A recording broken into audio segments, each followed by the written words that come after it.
and the Sacramento Cable 14 replay statement. Absolutely. In compliance with the directives of the county, state, and Centers for Disease Control and Prevention, this meeting is live streamed and closed to in-person public participation. Temporary procedures are subject to change pursuant to guidelines related to social distancing and minimizing person-to-person contact. To make a verbal comment at today's meeting, dial 916-875-2500 and follow the prompts to be placed in queue for a specific agenda item or off-agenda matter. When the chair opens public comment for a specific agenda item or off-agenda matter, callers will be transferred from the queue into the meeting to make a verbal comment.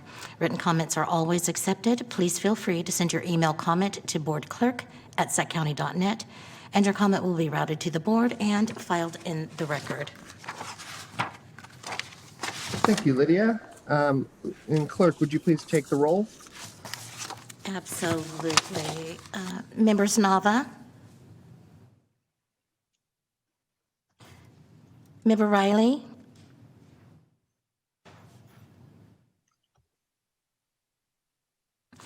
Member McCarthy Olmsted? Excuse me, Lisa. I believe is present, board member Nava, and you're muted, so we didn't hear you. Okay. We're getting a lot of feedback and can't really hear Karen. Okay, I was trying to point out that board member Nava muted herself, so we're taking roll, and we did not hear her say here. Yeah, Lisa, your microphone's not working at the moment. Okay, should I continue with the roll or wait until we resolve the issue with? Okay, so she did indicate her mic is not working, but I do see her, she is present. Yes. I've Good, marked thank her you. as present. Thank you. Okay, shall I continue, Chair? Yes, please. Okay. Member McCarthy Olmsted? Chair Hedges? Here. Member Natoli? Member Schaefer? Member Spies? Present. Member Shalom Sherla? Here. Member Gatewood? Member Paraset? Here. And Member Poyo Mu? Here. And Member Brown? Here. And you do have a quorum. Thank you. So first on the agenda is our conference with Legal Counsel, but we have a rather short meeting, and to avoid having people logging out of one and going into the other, if there's no objection, I'd like to move that to the last item on the agenda so that we'll just close this meeting down and move to that, and then we'll leave from there. Is there any objection to that? Okay. Hearing none, let's go ahead and move to item number 2. Clerk, can you read that into the record? Absolutely. The agenda item number 2 is review, approve, and adopt resolution number 2021-018, recommended approval by member agencies of the draft revised Jpa Agreement and provide feedback on the draft revised bylaws of the Sacramento Metropolitan Cable Television Commission. Thank you. Bob, you can go ahead. Okay. Thank you, Chair Hedges. Bob Davison, Executive Director. For this item, at the September 2021 meeting for the final budget, the board, the final budget meeting, the board also reviewed another item, the draft amendments to the Joint Powers Authority Agreement and the bylaws.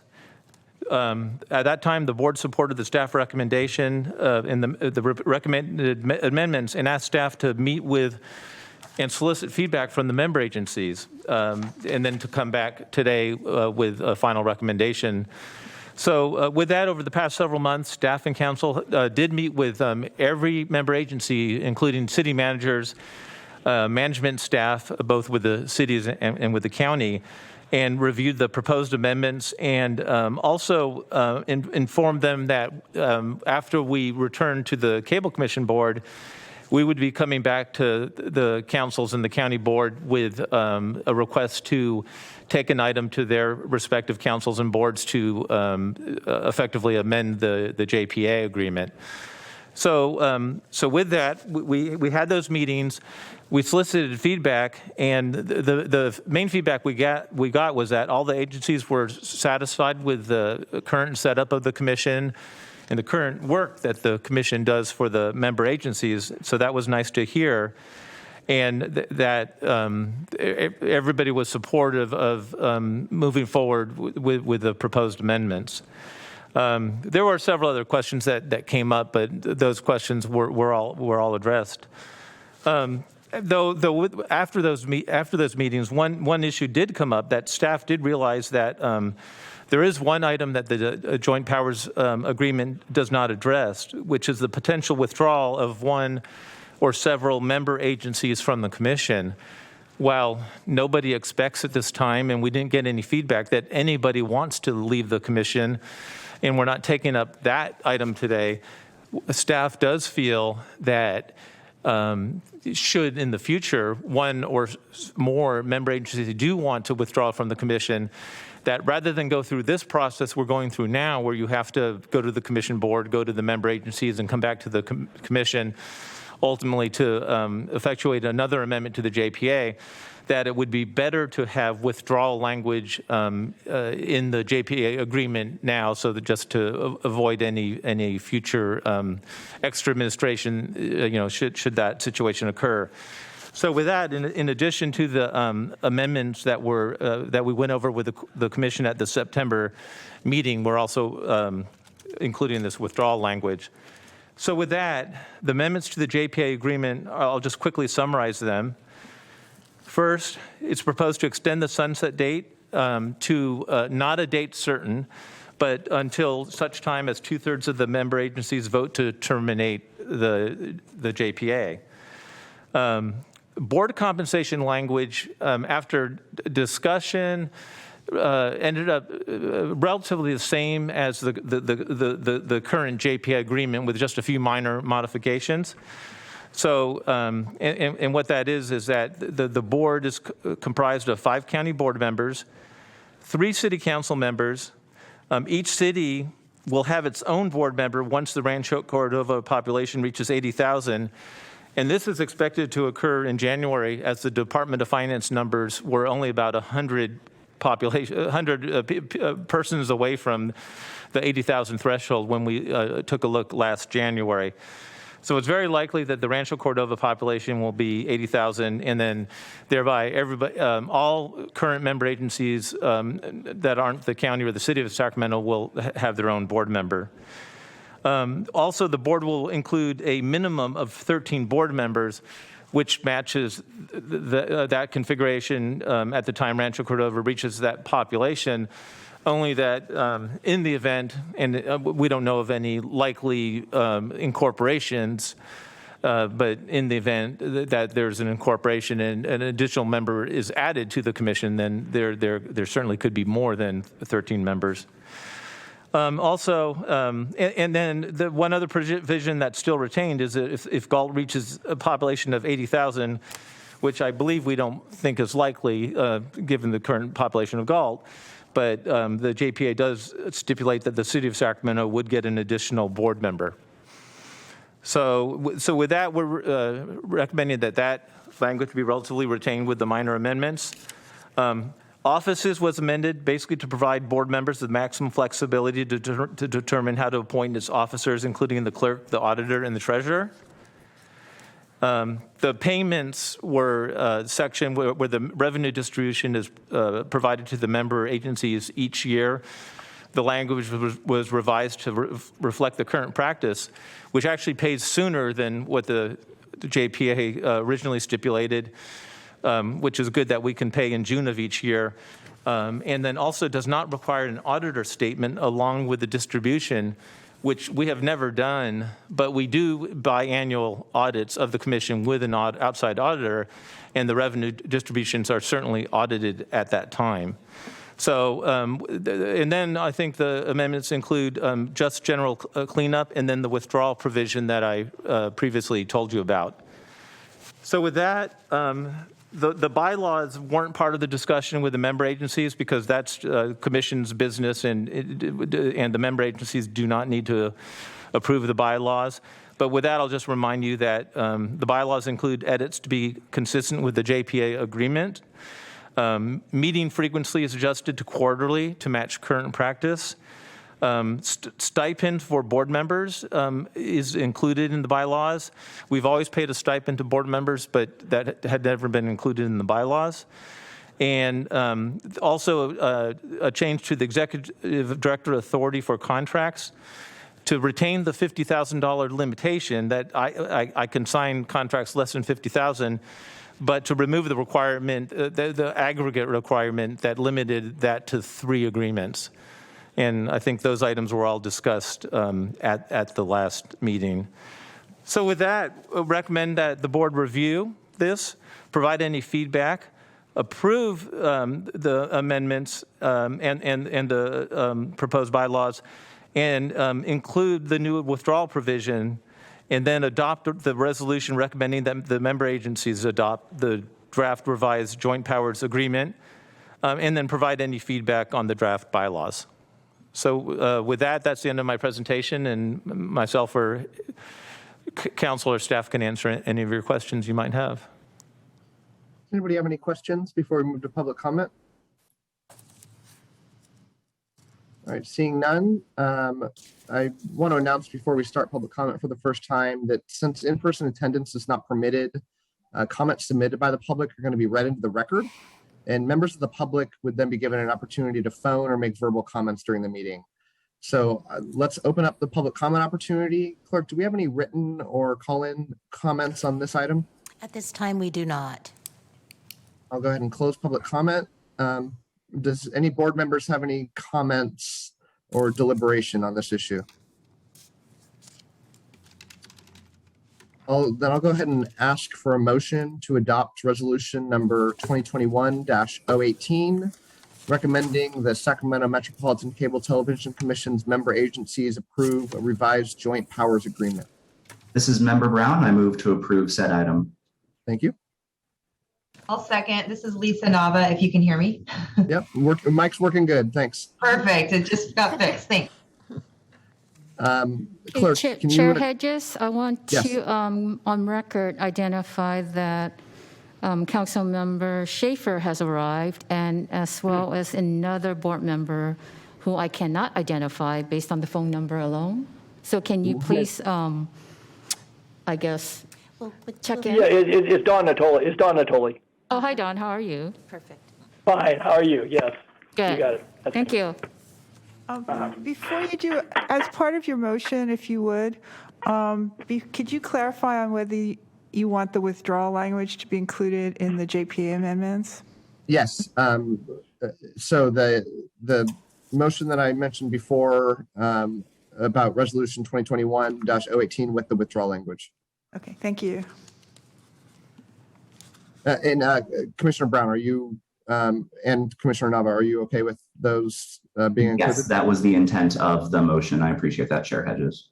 Yes, I'm good. Thank you. Great. Then with that, Clerk, can you take roll, please? Absolutely. Members Nava,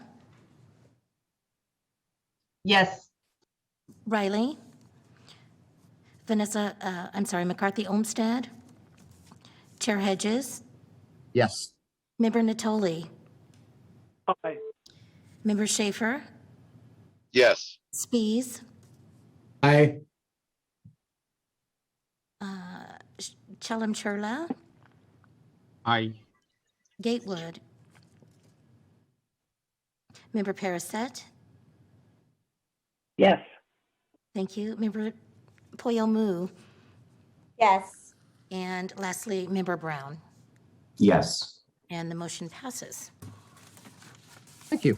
So let's move to item number 3. Clerk, can you please read that into the record? Absolutely. The agenda item number 3 is to adopt resolution number 2021-022, authorizing the Sacramento Metropolitan Cable Television Commission to remote teleconference meetings pursuant to the Ralph M. Brown Act. Thank you. Bob Davison again. This resolution is required in order to have teleconferencing. State law now requires a monthly resolution by boards and commissions and councils. in order to have teleconference meetings. Because we meet quarterly and can't adopt such resolution every month, it is required that on any agenda now that we are teleconferencing, that we adopt a resolution such as this. So with that, I recommend that you adopt resolution number 21-22. Thank you. Does anybody have any questions for Bob? Seeing none, I'll go ahead and open public comment. Clerk, do we have any comments, either written or phone-in? No, there are no public comments at this time. Okay, I'll close public comment. Board, is there any comments or deliberation? Seeing none, I'll ask for a motion to adopt resolution number 2021-022, authorizing remote teleconference meetings pursuant to the Ralph M. Brown Act. So moved. Spies. White, second. Thank you both. Clerk, can you please take roll? Absolutely, and I apologize, I didn't get the name of the second. YK. Chalam Charla. Oh, thank you so much. Alrighty, and members Nava, Yes. Riley, McCarthy Olmsted, Chair Hedges, Yes. members Natoli, Aye. Schaefer, Aye. Spies, Aye. Chalam-Churla, Aye. Gatewood, Paraset, Yes. Poyomu, Yes. and lastly, member Brown, Yes. and the motion passes. Thank you. Let's go to item number 4. Clerk, will you please read into the roll? Yes, agenda item number 4 is to adopt resolution number 2021-023, ratifying the adoption of the revised injury and illness prevention program, and receive and file the Code of Safe Practices, and it's Exhibit A. So good afternoon again. This is simply ratifying a resolution ratifying the adoption of the revised injury and illness prevention program. The commission does have and we call them IIPPs for short. We have a current one, but it's quite old, and many new requirements from OSHA since it was drafted. So it's definitely necessary to revise that IIPP. So with that, and every California employer must establish, implement, and maintain a written IIPP. So with that, the IIPP that we're asking you to ratify by resolution is consistent with Cal OSHA regulations and requirements, and includes sections on responsibility, compliance, communication, hazard assessment, accident exposure investigation, hazard correction, training and instruction, and employee access to the IIPP. So with that, it's recommended that the board adopt the resolution ratifying the IIPP, and certainly we'll answer any questions that you might have on it. Thank you. Any questions? Seeing none, clerk, are there any public comments? And no, there are no public comments for the record. Then we'll open and close that. Board, are there any comments or deliberation? I'd move the item, Mr. Chair. Natoli. Great. Second, Brown. That was All right. member Brown, second. Yes. Thank you so much. I apologize, Chair. Clerk, can we please have a roll call for the board members vote? Absolutely. Members Nava, Yes. Riley, McCarthy Olmsted, Chair Hedges, Yes. member Natoli, Aye. Schaefer, Aye. Spies, Aye. Chalam-Churla, Aye. member Gatewood, member Paraset, Yes. member Poyomu, Yes. and member Brown, Yes. and the motion passes. Thank you. So item number 5, clerk, can you read that to the roll? Item number 5 is calendar year 2021 surplus property list. Good afternoon again. This item is simply to receive and file the surplus property list for calendar year 2021. On the dais or provided to you electronically is actually an updated property list from the staff report. The item in the staff report included 6 digital encoders that we're going to surplus. And in addition, it came to be known that there was 2 desks that needed to be surplus as well. So just to be efficient and not have to deal with the desks next year in another list coming forward, we added them to the list of surplus properties. So the revised list, like I said, is on the dais and was presented to you electronically.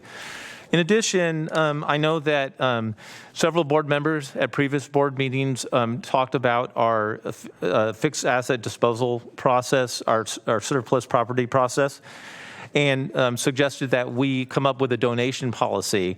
So we were attempting to bring that to you today.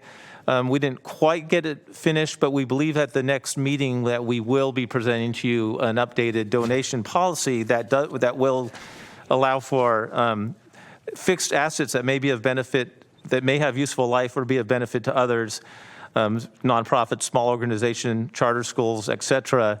We will have a policy that will allow for such donation. So with that, I recommend that you receive and file the calendar year 2021 surplus property list.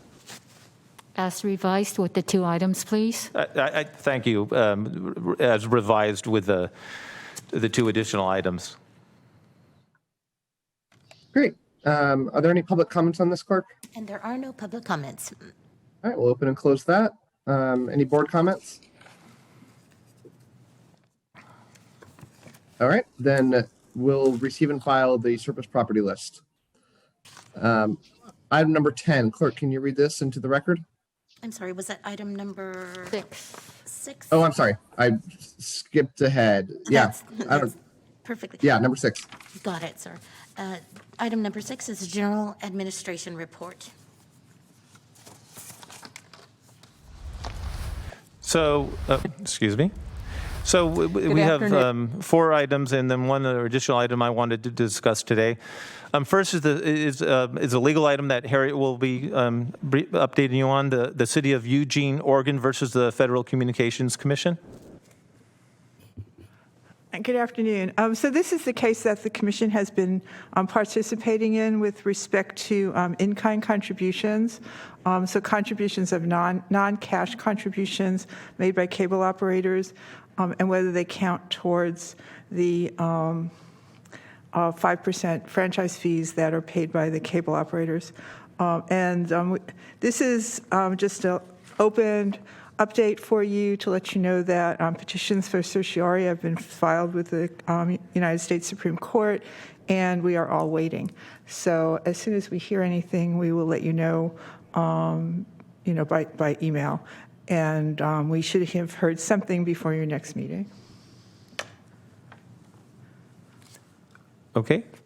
Thank you. And if there's no questions on that, the item number 2, Harriet will also be addressing. It's Sci-Fi Networks, their request for local entities to execute fiber network installation agreements. Hi, thank you. So I wanted to first talk a little bit about the commission's role, and the member agency's role in use of the right-of-way, because I think it makes this item more understandable. So when the commission was created, and still today, the commission deals with cable franchises and only cable franchises. And so as you know right now, entities that want to provide cable service have to go to the state of California, get a cable franchise, and then we administer that cable franchise. In the past, we issued our own cable franchises. Now the state issues them, but we administer them. And also in the state of California, there is a statewide franchise for telephone companies. So, and we generally refer to that as the 7901 franchise because that's the code section under which they're issued. Those franchises cover telephone companies and telecommunications companies. And they cover services like internet service, and streaming and other things you might do with like a fiber system, and they also cover cellular service and other wireless services. Those services, the 7901 franchises, are issued by the state, again for specific areas within the state. There is no franchise fee for those, and they're administered by the state of California, with the exception that when a company who has one of these franchises wants to build within a jurisdiction, then they go to that jurisdiction and they get the appropriate encroachment permits and fulfill the requirements for building. So they would then get an encroachment permit, for example, at the city of Rancho Cordova if they wanted to build in the right-of-way in the city of Rancho Cordova. And so hearkening back, I guess Mr. Natoli and I are probably the only ones who were here at the time, when there were companies who wanted to build both a new fiber system in our jurisdiction that was going to provide both cable and internet and telephone services. They came to us for the cable franchise at that point in time, but they went to the individual cities and the county for the permissions and encroachment permits in order to actually do the build. So Sci-Fi Network is one of many different organizations that are interested in building fiber systems within different jurisdictions. And Sci-Fi has been around for a long time. I'm not aware of any place where they're actually operating, but they may be operating somewhere in California. I can't tell you. But for a system that doesn't intend to become a cable operator, it doesn't come to our commission for permits. It goes to whichever jurisdiction they're planning on building, and it has to go to every jurisdiction in which they're building. Sci-Fi has been a little interesting lately.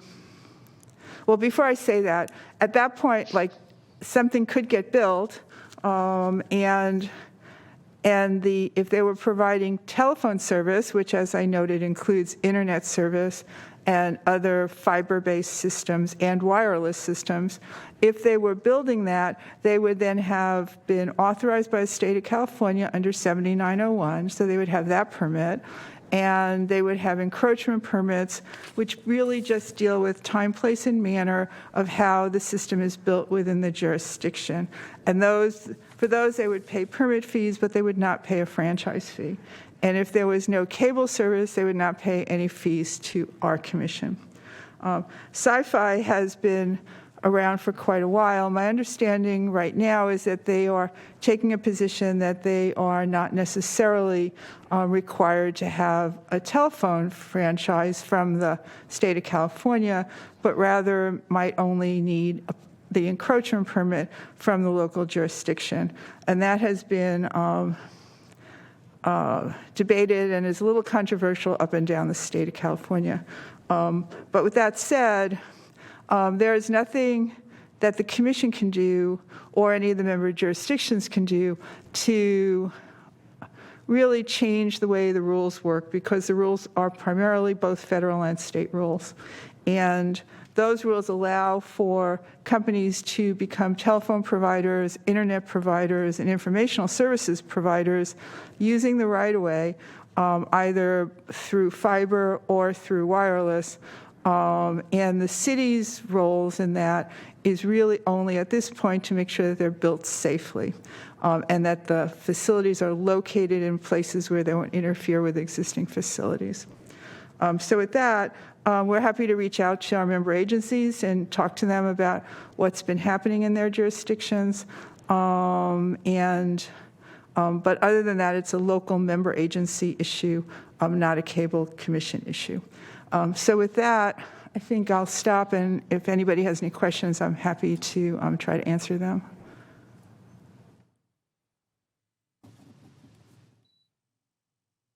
This is YK Chalamcharla. Yeah, they came to City of Folsom, I think a couple of weeks ago. They are saying the same thing, what you have explained. We don't have any services we are planning to offer, but we are laying down the infrastructure. For example, I know our chair also lives in Folsom.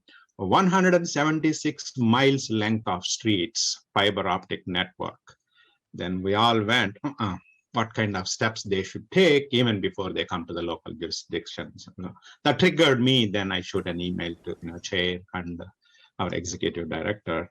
I'll talk to my public works and the city manager and see what kind of controls we can put for that kind of just infrastructure laid down. So now it is clear from this commission that we are not going to be in between cities and sci-fi. So, yeah, I would note that others in my office have been working with other cities up and down the state regarding this. And if your city, in fact, I put in a call to your city attorney this afternoon, but I didn't expect to get a call back before this meeting. And if he would like to talk to one of us, that would be, outside of a meeting, that would be fine. And if anybody else is interested, we can make arrangements. There are folks in my office who have been working with cities who are working with not only sci-fi, but other companies that are similar in nature to that up and down the state. And we're happy to talk to them about that. Absolutely. Thank you so much. Yeah, I'll ask my team, City of Folsom, to reach out to you. Okay. Okay. So if there's no questions on that, thank you, Harriet, for that. And then item number 3, Metro Cable YouTube channel update and demonstration. Unfortunately, the staff person who's been key in delivering this, the Metro Cable's presence on YouTube, including archiving meetings, isn't here today, is sick. So we're going to postpone the demo that we had planned to show you until the March 2022 meeting. So with that takes us to item 4, which is calendar year 2022 quarterly meetings, and consistent with commission policy and the proposed bylaws.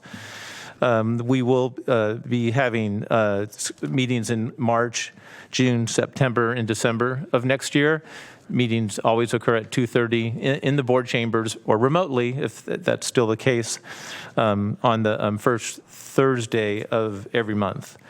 So with that, I have one more item I just wanted to mention, and Liz Rhodes from the Sacramento Education Cable Consortium will be updating the board during her remarks under the later item, the channel licensees reports, that Comcast and SCCC and schools have reached agreement on the on BestNet. BestNet, I think, as most of you board members understand, is the robust broadband network for schools that the commission and schools and Comcast have significantly supported, both financially and with other means, providing fiber, for example, over the years. It was a big success for all the parties involved, and certainly for schools and education in Sacramento. That network still exists today, and one of the items that was questionable was what happens to BestNet after 2024, when the original cable franchise would have expired. So with that, SCCC and Comcast have been in negotiations, and then they've been working on this agreement. I know we've reported to your board on several junctures that we were close, and there was an agreement was getting close to being ready to execute. And I think that we're finally at the point where that agreement exists and is ready to execute. So I just wanted to let you know that it's likely to be on the agenda for the next meeting because we believe that the commission actually needs to be party to the agreement. It would be a no-cost party to the agreement, only that there's certain rights and other issues that the commission would be waiving going forward with SCCC and Comcast going forward with this agreement. So it's likely that the commission needs to be party to that agreement as well. And with that, unless Harriet wants to add anything, I think Liz is prepared to address us during her time later on the agenda. And with that, unless there's any questions on that, that's the end of my verbal staff report for today. Chair Hedges, a comment about the calendar year 2022 meetings. The list of those meeting dates was actually included in the September packet, but one of the newer board members has requested that I send board meeting invites as a placeholder, if you will. So for calendar year 2022, I will be doing that, so the board members themselves don't have to put it on their own calendars. So I'll be sending 4 meeting invites as placeholders on everybody's calendars. I like that. Thank you. Are there any questions for that item? I like that as well, the holders. Thank you, Karen. You're welcome.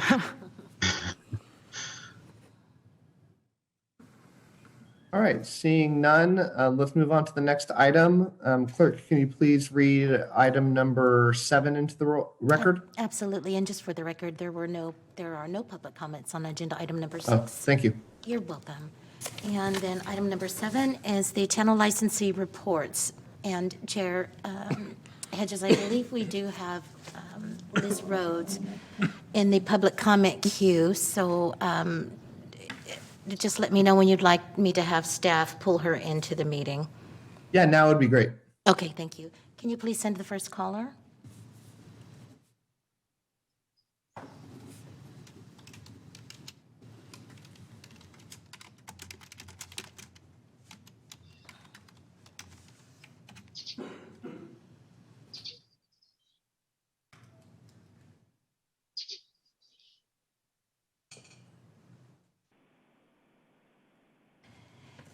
Hi, caller, you are now in the meeting.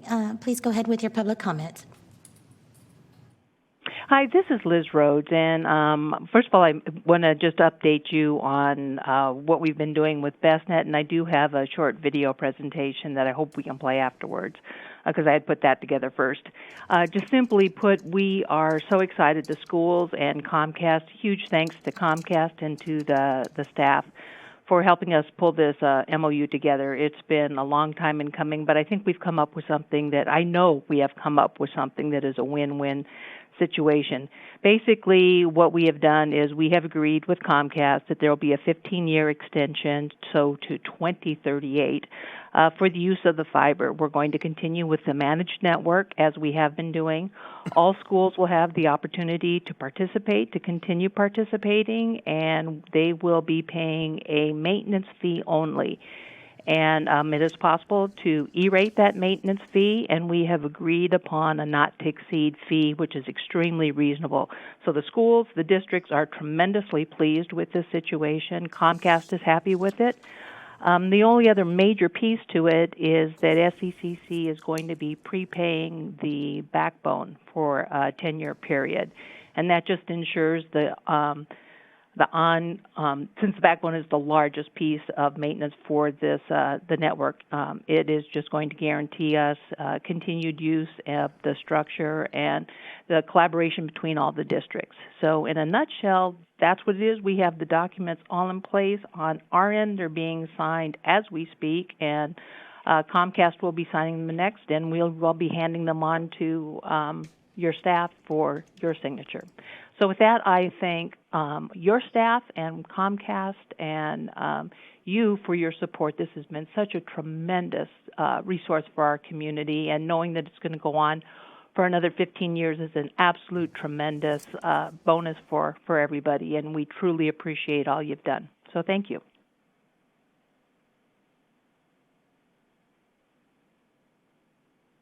Great. Are there any other? Oh, did you have a video you wanted to show as well? Yeah, there is a Good video afternoon. if it could I'm be Liz played. Rhodes, That would be Executive great. I'd Director appreciate it of because the- it gives a little update on some of the other things. I had not planned on doing this verbal presentation, but so some of what I've just said is repeated slightly in that video. Staff, is that possible to get that up?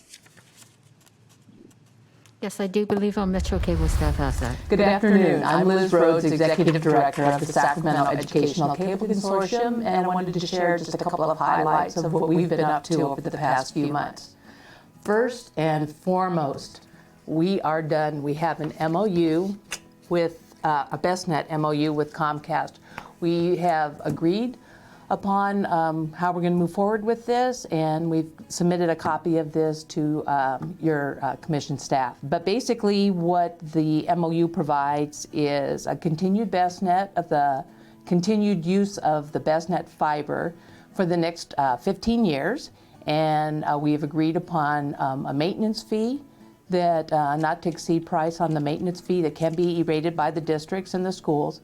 And SCCC will be prepaying the backbone for the first 10 years. In addition, SCCC has continued to program its educational channels 24 hours a day, 7 days a week.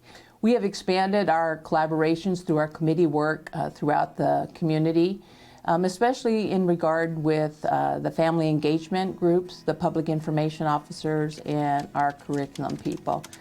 Never has there been a time where we needed those collaborations and sharing as what we have today. And moving on to SEVA, we have awarded the first grants for this fall. We've got 12 sites that we are working with, enhancing and building new facilities. We have close to 70 SEVA sites throughout our community now, a pretty amazing accomplishment. New this year was our commitment to working with the students and getting them out into the field. We launched a new program called SEVA Fest. That provides students the opportunity to get into the community, to utilize their skills with their families.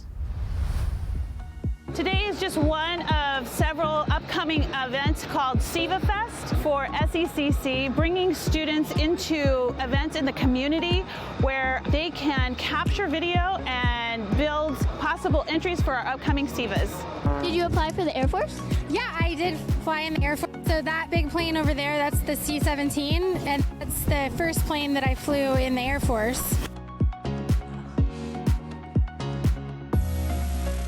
But a beautiful day to invite 60 youth out here to do some multimedia work, tell some stories. It's just been an honor really for us to host them out. They're doing their thing. It's just, it's super special to see. This is the way that these careers start. It starts when they're freshmen and sophomores and juniors in high school. Right now I'm a senior in high school, so I'm kind of deciding what career paths I'm looking into, and experiences like this really help me know where I want to go with my career and if this is something I really want to do.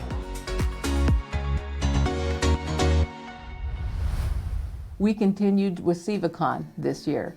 SEVACon is a Zoom field trip for our students to interact with professionals throughout the industry. What inspired you to start acting? The idea of taking on a different character, putting yourself in someone else's shoes. I like to log as my photographer is shooting, just so I know, and I basically am already starting to write the story as we go. Okay. What kind of questions do you ask to get good sound bites for your package? Try to make them feel comfortable. That's what I want, because a lot of them, they get a little nervous. Thank you for your ongoing support. If you have any questions, please let me know. And we'll end today simply by saying,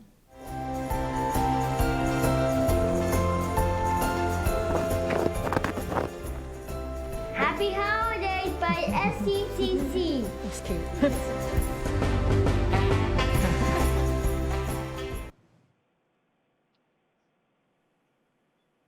That was great. Thanks a bunch. Liz, did you have any other comments, or is that the end of your comments? That's all I have, unless anybody has any questions for me. As you can tell, we're so excited about the things we've been able to accomplish and the activities that we've been able to get out into the community, and our kids, our students are so excited. So thank you, and happy holidays. Of course, happy holidays. It really shows, and I appreciate the video. Are there any other licensee reports in the queue, clerk? There are no additional licensee reports in the queue. Chair Hedges, are we able to close the comment queue? Yes, please. Thank you. Great. So let's move on to the next item, which is the state franchisee reports. Clerk, can you read the statements if there are any, or is there anybody in the queue? There are no statements, and there is no one in the queue at this time. All right, then let's move on to public comment for any item on the agenda. I want to read a quick statement into the record. Members of the audience who called in may comment on any item of interest within the subject matter jurisdiction of this commission. Each person will be allowed 3 minutes. No action may be taken on non-agendized items raised under public comment until the matter has been specifically included on a future agenda for discussion and action. If a member of the public wants a response to a specific question, they're encouraged to contact commission staff or any of the board members. So I'll open up public comment. Clerk, are there any such comments? Nope, there are no additional public comments. Great, then we'll go ahead and close that. Uh-oh, he's muted. Chair Hedges, we're not hearing Oh, you. sorry, I was muted. Okay. Then we'll go ahead and close this and move on to the adjournment, and then we'll go right after that into our closed session. So everyone should have a link to the closed session in their email. If you don't, quickly email staff and we'll get that over to you. And I just wanted to note, just in case anybody is listening, that we anticipate no action after this closed session. And so as Chair Hedges says, we will be adjourned as of the end of the public meeting. Great, thank you very much. And I'll see you all in just a few moments.